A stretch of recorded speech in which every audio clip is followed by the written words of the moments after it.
Y el país que tiene un montón de oportunidades ahora que empezamos a ser vacunados, que empezamos a tener esa expectativa de que vamos a tener una oportunidad de reactivarnos y el turismo es muy, muy importante. Gracias al ministro Nils Olsen, ministro de Turismo, por acompañarnos, por haber venido. Bueno, ha pasado un mes desde el estreno del gobierno y de la administración y sí, tenemos esas expectativas importantes de que el país se va a ir abriendo, de que vamos a seguir recibiendo turistas. Galápagos, la primera provincia, el primer archipiélago del continente en ser completamente inoculado contra el COVID-19. Es decir, hay cosas interesantes, pero hay retos importantes también. ¿Cómo empieza usted este reto? Buen día. Buenos días, muchas gracias por la invitación, un placer estar aquí con ustedes. Bueno, definitivamente tenemos un reto muy grande por delante.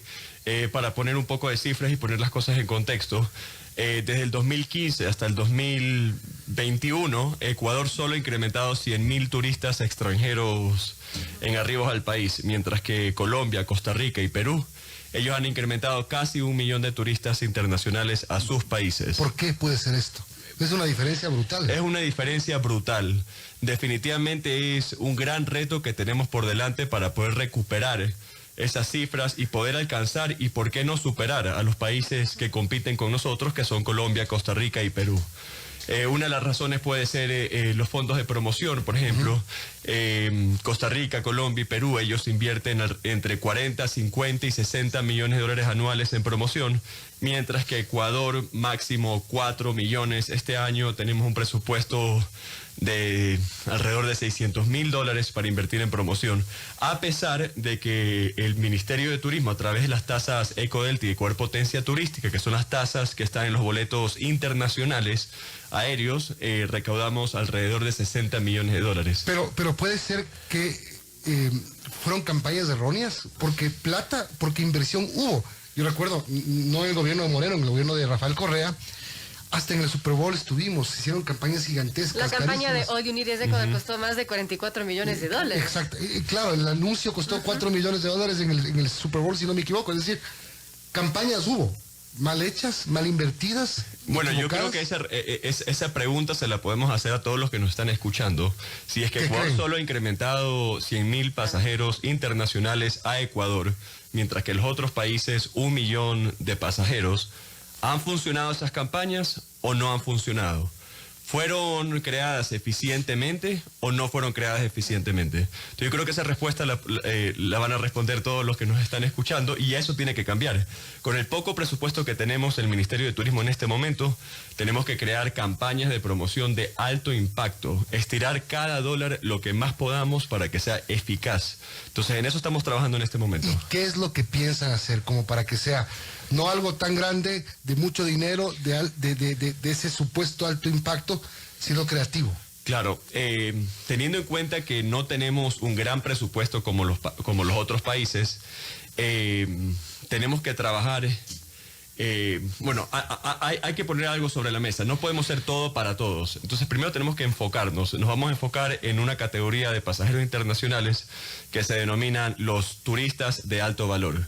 Es decir, lo que vamos a querer atraer son los turistas que vienen a inyectar bastante dinero acá a Ecuador y ese será nuestro foco, porque va de la mano con un turismo sostenible. No necesariamente queremos que vengan, y bueno, la tendencia mundial nos demuestra que el turista hoy por hoy, o el viajero, no quiere ir a lugares con muchísima aglomeración, alto tráfico de personas, sino que quiere estar en la naturaleza, estar en lugares rurales. Entonces vamos a trabajar para poder atraer al turista de alto valor y tenemos que ofrecerle a ese turista que quiere este tipo de cosas.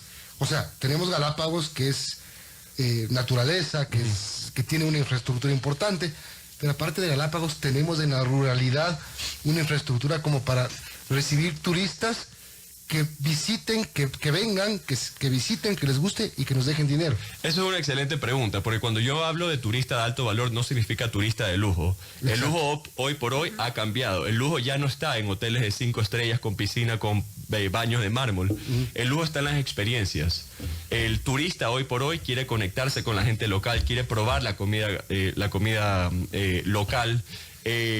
quiere crear historias. Entonces, eso es importante aclarar, que el cliente de alto valor puede ser un cliente de alto valor que venga a viajar a las haciendas o pequeños hostales a lo largo de todo el país, en lugares remotos. Y eso es un turista de alto valor, porque viene a inyectar su dinero a la ruralidad del país. Entonces, definitivamente tenemos infraestructura para atender a turistas de alto valor en Ecuador. Hay propiedades espectaculares, hay experiencias maravillosas, turismo comunitario increíble.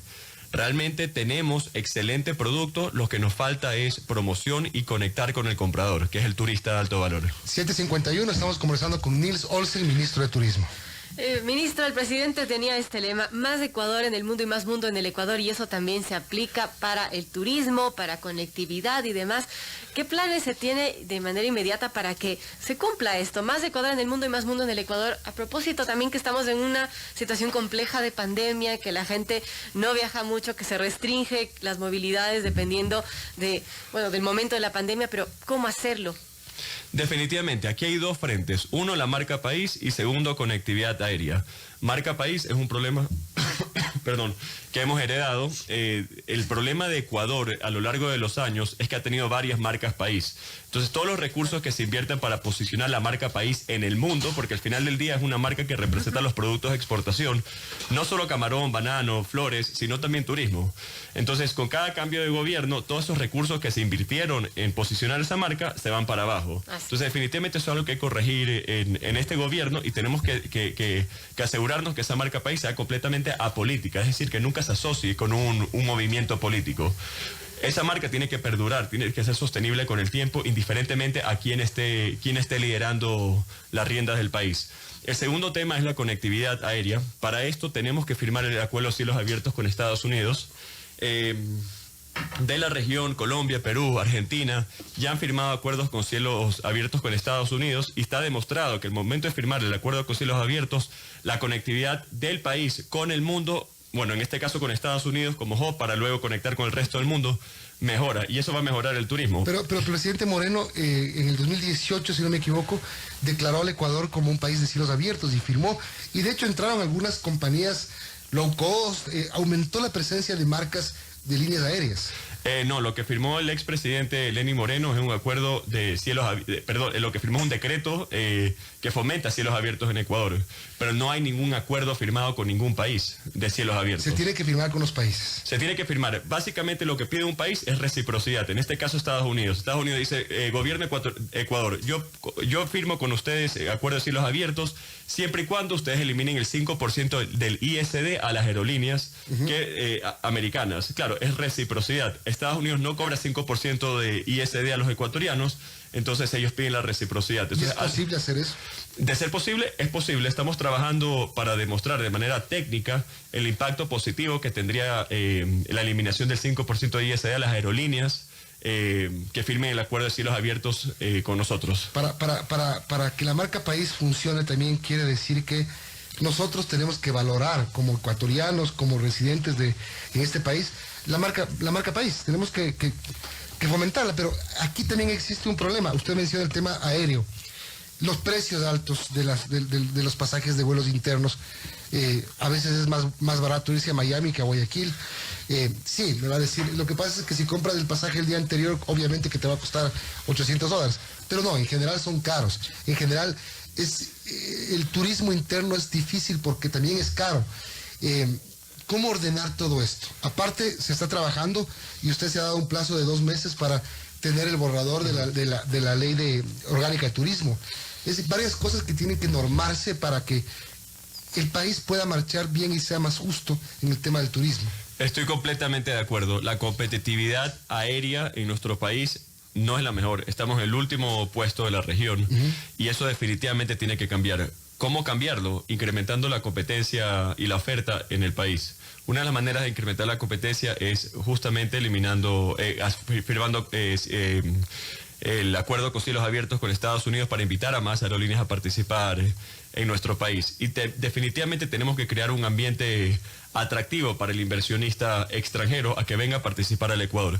Personalmente no estoy de acuerdo en en que sea el Estado que entre a regular las tarifas, porque creo que eso va a tener un efecto contraproducente. No puede, esto se llama libre mercado, no se puede. Exactamente. Pero los abusos sí se pueden controlar. O sea, debe haber una forma, ¿no? Porque si usted dice, más competencia, entró una aerolínea recién y no pasó nada. O sea, llegan y se ponen de acuerdo y cobran hacia arriba. No estoy de acuerdo. Yo creo que el mercado se debe regular solo. Por eso le digo, yo creo que estoy de acuerdo en que sí, se debe regular solo el mercado, pero el problema es que no se regula. Tampoco quiere decir que el Estado tenga que intervenir y decir, mañana el pasaje Quito-Guayaquil cuesta $100 y el que sube lo cierra. Claro. No se puede tampoco. No, totalmente de acuerdo. Definitivamente hemos tenido algunas conversaciones con las aerolíneas y estamos trabajando en equipo para poder crear un ambiente de conectividad aérea interna más competitiva en el país. Pero los impuestos, por ejemplo, los pasajes tienen muchos impuestos y los impuestos sí suben los pasajes. Y en el tema de impuestos sí tiene que ver el Estado. Sí y no, porque por ejemplo las tasas de los aeropuertos no es competencia del Estado, sino más bien de las operadoras que operan los aeropuertos. También hemos reunido ya varias veces con los aeropuertos para ver la manera de si queremos crear mayor conectividad aérea interna y extranjera. Tenemos que trabajar en equipo. El gobierno hace lo suyo, los aeropuertos hacen lo suyo y las aerolíneas hacen lo suyo. Y todos los frentes vamos avanzando para mejorar la competitividad del país. Esto no se trata de que solo el gobierno hace y el resto no. Todos tenemos que trabajar hombro a hombro. Por ejemplo, ¿qué nos dice de esto de impuesto, del impuesto QB, el impuesto Ecodelta? Había pedidos desde el gremio de las aerolíneas de quitar este impuesto para fomentar justamente que los pasajes bajen y que no haya una regulación desde el Estado que hay un techo de costo de pasajes, pero sí, por ejemplo, desmontar estos impuestos. Sí, justamente. A ver, el Ecodelta no es un impuesto, es una tasa que está en los pasajes internacionales. Se le cobra a todos los ecuatorianos que deciden viajar al extranjero $50. Esta tasa fue creada para el desarrollo y promoción del país en los mercados extranjeros. ¿Se está utilizando para esos fines? No. Por ejemplo, en el 2019 se recaudó un poco más de $60 millones en las tasas Ecodelta y Ecuador Potencia Turística. ¿Cuánto se entregó al Ministerio de Turismo? 1.9 millones de los $60 millones. Entonces, el fin de esa tasa, estoy de acuerdo, también lo manejan países vecinos y se utiliza para promocionar Ecuador en el mundo, para mejorar la conectividad y que lleguen más extranjeros a inyectar su dinero en nuestra economía. Sin embargo, ese dinero no está llegando al Ministerio de Turismo. Ese es el problema. Bien, hablemos, ministro, de la Ley Orgánica de Turismo. Usted en su cuenta de Twitter hace un par de días publicó la comisión ad honorem para la nueva Ley Orgánica de Turismo. Hay una serie de personas, 2, 4, 6, 8 personas que integran este grupo que van a trabajar en la redacción. ¿A dónde apunta la Ley de Turismo? ¿Qué es lo que quiere, qué cancha quiere marcar la Ley de Turismo? Claro, la ley actual de turismo fue publicada el 27 de diciembre del 2002. Se encuentra completamente desactualizada y no refleja la evolución en el ámbito turístico que hoy vivimos. En varias gestiones, en varios gobiernos se ha intentado cambiar la ley y actualizarla sin éxito. Entonces vamos a hacer un intento, por eso he conformado un consejo de 8 profesionales nacionales y extranjeros para crear una ley orgánica de turismo que sea contemporánea, progresista, moderna y que se ajuste a la realidad que hoy vivimos para marcar a la industria de turismo en el Ecuador como un sector prioritario en el país. Una industria a la que sea atractiva invertir, a la que sea atractiva trabajar. Aún más, porque yo vengo del sector turístico y lo disfruto mucho. Sin embargo, hay mucho por hacer y trabajar. Mucha gente dirá, por ley no va a traer turistas del Ecuador. ¿Qué es lo que va a dar esta ley al país para que el sector turístico tenga garantías de desarrollo? Claro, definitivamente. A ver, lo que estamos buscando con esta ley es, por ejemplo, mejorar la conectividad aérea del país. Okay. El cielo a acuerdos abiertos y la eliminación del 5% del ISD a las aerolíneas que firmen acuerdo de cielos abiertos. Hoy por hoy, regresando a este tema, el Estado recauda alrededor de $14 millones por el ISD en las aerolíneas. Ajá. Pero, $14 millones al año por el tema de aerolíneas. Por el ISD. No es nada. Claro, si hablamos del presupuesto de los montos de estatales, no es mucho. Más plata daba el impuesto verde a los vehículos que se eliminó, ¿se acuerdan? Sin embargo, aquí se está solicitando la eliminación del 5% del ISD únicamente a las aerolíneas que se firme, de los países que haya firmado el acuerdo de cielos abiertos. Y eso sería 8 millones, no 14 millones. Ajá.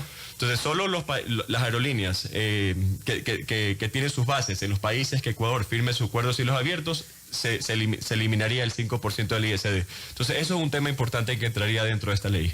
Uh-huh. Son las 8 de la mañana con 1 minuto, hablamos con el ministro de Turismo, Nils Olsen. ¿Algo más sobre la ley? Porque le quiero cambiar de tema al ministro. Bueno, creo que está clara, ya veremos cuando se presente en la Asamblea cómo sale el proyecto. En 60 días la quiere sacar usted, la quiere presentar a la Asamblea Nacional o al presidente de la República para que la revise y luego vaya a la Asamblea. No, perdón, aquí sí quisiera aclarar, en 60 días le he pedido al Consejo que me presente el primer borrador. El primer borrador, sí. Una que se presente el primer borrador, empezamos, bueno, para todo esto hay que aclarar que todo el proceso será completamente inclusivo y participativo. Se va a invitar a todos los representantes y diferentes actores del sector turístico, es decir, a los guías, turoperadores, agentes de viaje, hoteleros, transportes de turismo, etcétera. Turismo comunitario, todo lo que forma parte del Ministerio de Turismo tendrán una voz en esta ley, porque lo más importante es llegar a la Asamblea y decirles, esto es una ley que representa absolutamente a todos del sector turístico. 60 días presentamos el primer borrador internamente y luego ahí pondremos una fecha que le presentaremos a la Asamblea. Perfecto. Por la crisis sanitaria, ministro, el sector turístico ha sido el más afectado de todos. No puede rehabilitarse totalmente, hay pasos importantes. El sector de restaurantes, por ejemplo, ha sido brutalmente afectado. Los quiebres, los cierres, la pérdida de empleo, los hoteles, los sitios turísticos. Es un reto rehabilitar todo esto. Y aparte de eso, Quito, por ejemplo, es la ciudad que más empleo ha perdido. Usted dice el centro histórico, la joya de Quito está destruido, está completamente, prácticamente cerrado, lleno de un montón de problemas, microtráfico, prostitución, delincuencia, suciedad, bueno, un sinnúmero de cosas que se identifican en el centro histórico, es decir, hay un montón de cosas por hacer. ¿Cómo traemos a los turistas? Si tenemos un centro como está ahorita, si no tenemos negocios que ofrezcan a la gente, digamos, acogerlos, restaurantes, hoteles, etcétera, ¿cómo hacer? Definitivamente. Yo cuando acepté este reto, yo sabía en lo que me estaba metiendo y nadie dijo que iba a ser fácil. El turismo es una industria completamente trascendental. Dependemos de la seguridad y dependemos de otros frentes para que esto pase. Pero eso es lo lindo, porque estamos trabajando de la mano con el resto del gabinete. Uh-huh. Para poder mejorar estos aspectos y ofrecerle una experiencia espectacular, no solo al turista extranjero, sino al turista nacional y al propio quiteño que visita el centro histórico. Uh-huh. Ya tenemos varias acciones mapeadas, pero me encantaría poder contarles eso en una próxima entrevista porque no quiero adelantar la sorpresa. Pero ¿va a haber una buena sorpresa? Va a haber una buena sorpresa en términos de seguridad. ¿Cuándo la va a anunciar? La próxima semana. Pero eso nos obliga también a trabajar con los GATS, ¿no? Definitivamente. O sea, hay cosas de espacio público que manejan los municipios. Hablo de Quito, pero también existen otras ciudades que deben estar pasando por lo mismo. De acuerdo, hemos tenido ya una reunión, por ejemplo, con el alcalde de Cuenca y uno de los temas que saltó fue la seguridad. Yo creo que el tema de la seguridad es el tema prioritario, además del plan de vacunación. Y con los dos frentes ya estamos avanzando. El plan de vacunación está avanzando y el tema de seguridad también está avanzando y esto lo voy a anunciar la próxima semana, cuáles son las medidas que estamos tomando para mejorar la seguridad en los lugares turísticos del país, que es mi competencia como Ministerio de Turismo. Uh-huh.